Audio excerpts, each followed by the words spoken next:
કે it takes a village to raise a child. એક બાળકને ઉછેરવા માટે એક ગામ જેટલા લોકોની જરૂર પડે છે.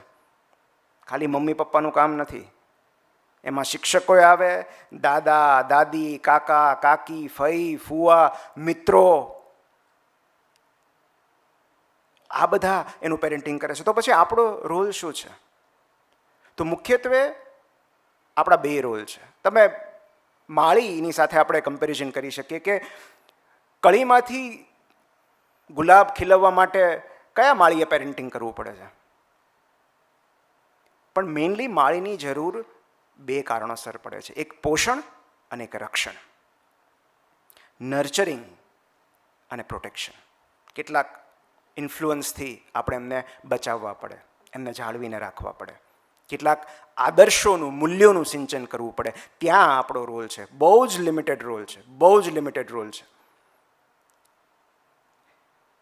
પોતાના આ તમે બધા બહુ આજે ઉદાર છો, બહુ સજ્જનતા દાખવીને અહીંયા આવ્યા છો, કારણ કે પોતાના બાળકના ઉછેરમાં મમ્મીઓ પપ્પાનું પણ નથી સાંભળતી. મારું ને ભદ્રાયુભાઈનું તો ક્યાંથી સાંભળે?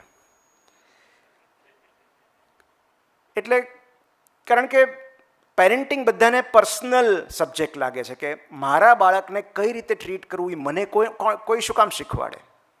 એ મારો અંગત વિષય છે. તો એમાં મોટે ભાગે વાલીઓ કોઈનો હસ્તક્ષેપ સહન નથી કરતા, અને એ સૌથી દુઃખદ બાબત છે.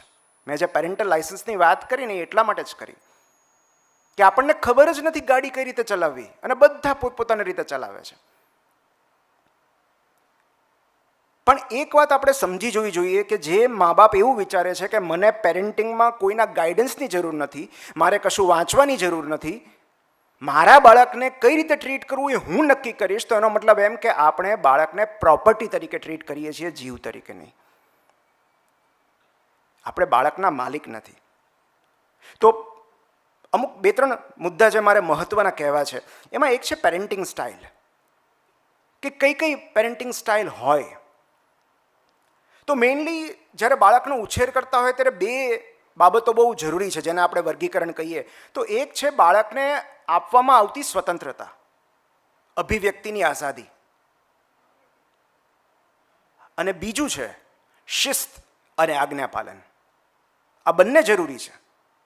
બાળકને આઝાદી પણ આપવી પડે, સ્વતંત્રતા આપવી પડે, અભિવ્યક્ત થઈ શકે એ માટે સ્પેસ આપવી પડે, પણ એની સાથે શિસ્ત પણ જરૂરી છે, આજ્ઞાપાલન પણ જરૂરી છે. તો આ બેને ધ્યાનમાં રાખીને 4 પેરેન્ટિંગ સ્ટાઇલ્સ નક્કી થયેલી છે. પહેલી જે છે એ છે અધિકૃત ઓર પ્રમાણિત પેરેન્ટિંગ સ્ટાઇલ, ઓથોરિટેટિવ પેરેન્ટિંગ સ્ટાઇલ. તો આ પેરેન્ટિંગ સ્ટાઇલમાં સામાન્ય રીતે બાળક પાસેથી અપેક્ષાઓ રાખવામાં આવે છે, પણ એ અપેક્ષાઓને કઈ રીતે પૂરી કરવી અને ક્યારે પૂરી કરવી એનો નિર્ણય બાળક પર છોડી દેવામાં આવે છે. જેમ કે હોમવર્ક કરવાનું છે, એની પાસેથી અપેક્ષિત છે. બહુ તો આપણે એને ડેડલાઇન આપી શકીએ કે બેટા કાલ સવાર પહેલાં હોમવર્ક કરી લેવાનું છે, પણ એ હોમવર્ક ક્યારે કરવું, કઈ જગ્યાએ બેસીને કરવું, એ બધો નિર્ણય બાળક પર છોડી દેવામાં આવે છે. એટલું જ નહીં, એ ટાસ્ક પૂરી કરવામાં મા બાપનો પૂરેપૂરો સપોર્ટ એને આપવામાં આવે છે કે ચાલ તારે હોમવર્ક કરવું છે, હું તારી બાજુમાં બેસું, પણ કરવું તો તારે જ પડશે. મા બાપ એને વસ્તુ લાવી આપે, એની બાજુમાં બેસે, પણ કરવું તો બાળકે જ પડે. તો એમાં મા બાપનો સહકાર હોય છે ટાસ્ક પૂરી કરવામાં, પણ કરે છે કોણ? બાળક. અને પોતાના સમયે પોતાની રીતે કરે છે. એટલું જ નહીં, એ બાળક એ ટાસ્ક પૂરી કરે, જે અપેક્ષિત વર્તન હતું એની પાસેથી, એ જ્યારે બાળક નિભાવે છે ત્યારે એને રિવોર્ડ આપવામાં આવે છે. અને રિવોર્ડ કોઈ વસ્તુના સ્વરૂપમાં હોય એ જરૂરી નથી. રિવોર્ડ, બેસ્ટ રિવોર્ડ જે અમે શીખ્યા છીએ એ છે તાળીઓ પાડીને બાળકને વધાવવું. બાળક કોઈ સુંદર કામ કરે ત્યારે તાળીઓ પડે, અરે વાહ, જાહેરમાં એની પ્રશંસા કરવી, એને એકનોલેજ કરવું, એને એપ્રિશિએટ કરવું, આ બધા રિવોર્ડ્સ છે.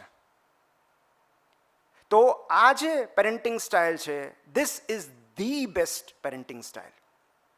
કારણ કે આ જે છે એને ઇન્સેન્ટિવ કે રિવોર્ડ ડ્રિવન પેરેન્ટિંગ સ્ટાઇલ કહેવાય છે. આ રીતે આ પેરેન્ટિંગ સ્ટાઇલથી જે બાળકો મોટા થયા હોય છે એવું ક્રિએટિવ હોય છે, તેમનામાં કોન્ફિડન્સ હોય છે, તેઓ પોતાની જાતે પોતાના નિર્ણયો કરી શકે છે, મુશ્કેલીઓમાંથી રસ્તો શોધી શકે છે, કારણ કે એમને લક્ષ્ય આપેલું હોય છે અને કહેલું હોય છે કે તું તારી રીતે આટલું તારે કરવાનું છે, જરૂર પડશે તો આઈ વિલ બી ધેર, હું સપોર્ટ કરીશ. બીજી જે પેરેન્ટિંગ સ્ટાઇલ છે એ સત્તાધારી પેરેન્ટિંગ સ્ટાઇલ, ઓથોરિટેરિયન પેરેન્ટિંગ સ્ટાઇલ, જેમાં બાળક પાસેથી અપેક્ષા ઓલા જેટલી જ રાખવામાં આવે છે, આજ્ઞા પાલન, શિસ્ત પાલન પહેલાં જેટલું જ, પણ આમાં મમ્મી પપ્પા કે ત્યારે અને એવી રીતે બાળકે વર્તવાનું હોય. અત્યારે ને અત્યારે હોમવર્ક કરી લે, ટીવી બંધ કરીને વાંચવા બેસ. સો આમાં કોઈ લક્ષ્ય નથી આપવામાં આવતું, આમાં આદેશ આપવામાં આવે છે, જસ્ટ ઓર્ડર્સ. હું કહું છું એટલે તારે આમ કરવાનું. આમાં મા બાપનો બિલકુલ સપોર્ટ નથી હોતો. મેં તને કીધું એટલે આટલું કરી નાખવાનું ચૂપચાપ. અને એટલું જ નહીં, આમાં ઇન્સેન્ટિવ કે રિવોર્ડ આપવામાં નથી આવતા. ઓન ધ કોન્ટ્રી આમાં પનિશમેન્ટ આપવામાં આવે છે કે જો આટલું નહીં કર તો આ પ્રિવિલેજ નહીં મળે તને, બહાર જવા નહીં મળે, હું તારી સાથે વાત નહીં કરું, ટીવી જોવા નહીં મળે. તો આ છે એ ફિયર ડ્રીવન ટાસ્ક કમ્પ્લીશન છે. તમે ડર બતાવો છો બાળકને, અને માટે આ પેરેન્ટિંગ સ્ટાઇલમાં બાળક ચૂપચાપ વિચાર્યા વગર, પોતાની બુદ્ધિ દોડાવ્યા વગર, પોતાના નિર્ણયો લીધા વગર, પોતાના પ્લાનિંગ વગર આપણે જે કામ કહીએ એ કરી નાખે છે. સરવાળે શું થાય છે, એની જે થિંકિંગ પ્રોસેસ છે એ નથી વિકસી શકતી. એ હંમેશા આ બાળક મોટું થયા પછી કોઈકના આદેશની રાહ જોયા કરે છે કે તમે ઓર્ડર આપો પછી હું કરું, કારણ કે બાળપણથી જ ટેવ પડેલી છે. પોતાની જાતે રિસ્પોન્સિબિલિટી લેવાની, નિર્ણયો કરવાની, પોતાની જાતે ટાસ્ક પૂરું કરવાની એને આદત જ નથી. એણે બાળપણથી ઓર્ડર્સ જ રિસીવ કર્યા છે અને મોટા થયા પછી પણ એ બોસના ઓર્ડર્સ જ રિસીવ કરશે, પોતાની જાતે કશું શરૂ જ નહીં કરી શકે. એ કોન્ફિડન્સનો અભાવ રહેશે. તો આ સત્તાધારી પેરેન્ટિંગ સ્ટાઇલ છે કે જેમાં બાળકનું કોઈ મહત્વ જ નથી, એનો કોઈ અભિપ્રાય જ લેવામાં નથી આવતો. ત્રીજી જે પેરેન્ટિંગ સ્ટાઇલ છે એ છે પરમિસિવ પેરેન્ટિંગ સ્ટાઇલ ઓર અનુમતિ વાળું પેરેન્ટિંગ. તો આમાં જે હમણાં વાત થઈ કે આમાં એવું હોય કે મા બાપનું બધું એટેન્શન બાળકને ખુશ કરવા તરફ હોય, કે મારું બાળક રડવું ન જોઈએ અને જે જોઈએ એ આપી દો, એ જે માંગે એ રડવું ના જોઈએ, બસ એની આંખમાં ક્યારેય આંસુ ના આવવું જોઈએ, એ જે કે એ હા પાડો.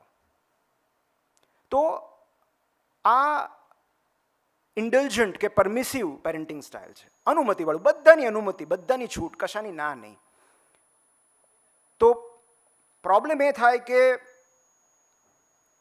જ્યારે બાળક મોટું થાય છે ત્યારે એનો વાસ્તવિકતા સાથે સંપર્ક નથી રહેતો, કારણ કે એને ખ્યાલ જ નથી હોતો કે કશુંક પામવા માટે મહેનત કરવી પડે, ક્યારેક નિષ્ફળતાનો સામનો કરવો પડે, ક્યારેક ના સાંભળવી પડે. બધું જોઈએ છે એ મળી જ જાય એવું મોટે ભાગે નથી બનતું. So this is permissive parenting style. અને જે ચોથી છે એ છે ઉપેક્ષિત, નિગ્લેક્ટફુલ ઓર અનઇન્વોલ્વડ પેરેન્ટિંગ સ્ટાઇલ, જેમાં મા બાપ ન તો કંઈ અપેક્ષા રાખે છે, ન તો કંઈ આદેશ આપે છે, ન તો એવોર્ડ આપે છે, ન પનિશમેન્ટ આપે છે, કશું જ નહીં. બાળક સાથે ઓછામાં ઓછી વાતચીત, બસ આપણી સાથે ઘરમાં રહે છે ને, એને જે ખાવાનું ભાવે એ આપી દો, એને જે વસ્તુઓ જોતી હોય એ લાવી આપો, that's it. Minimum communication, uninvolved. બાળકના પ્રોગ્રેસમાં, એની કેળવણીમાં ઇન્વોલ્વમેન્ટ ન હોય. અને આ વાલીઓ એવું માનતા હોય કે આ બાળકને બધું આવડે જ છે, આપણે કશું જ કહેવાની જરૂર નથી, કશું જ શીખવાડવાની જરૂર નથી, કશું જ સમજાવવાની જરૂર નથી, એને બધું આવડે છે. તો પ્રોબ્લેમ એ છે કે આ પ્રકારની પેરેન્ટિંગ સ્ટાઇલમાં ઇમોશનલ એટેચમેન્ટ બહુ ઓછું થઈ જાય છે. મતલબ બાળકો એમના મમ્મી પપ્પા સાથે બિલકુલ ઇમોશનલી અટેચ નથી હોતા, એમની ઇમોશનલ હેલ્થ ખરડાયેલી હોય છે. તો ઓબ્વિયસલી આ 4 પેરેન્ટિંગ સ્ટાઇલ છે અને ઓબ્વિયસલી આપણને ખબર છે કે કોઈ એક પેરેન્ટિંગ સ્ટાઇલને હંમેશ માટે વળગી રહેવું પોસિબલ નથી. પણ મમ્મી ને પપ્પા જો સાથે મળીને કોઈ એક પેરેન્ટિંગ સ્ટાઇલને ફોલો કરે તો એ બાળકના વિકાસ માટે એ બહુ જરૂરી હોય છે. અને એક વાક્ય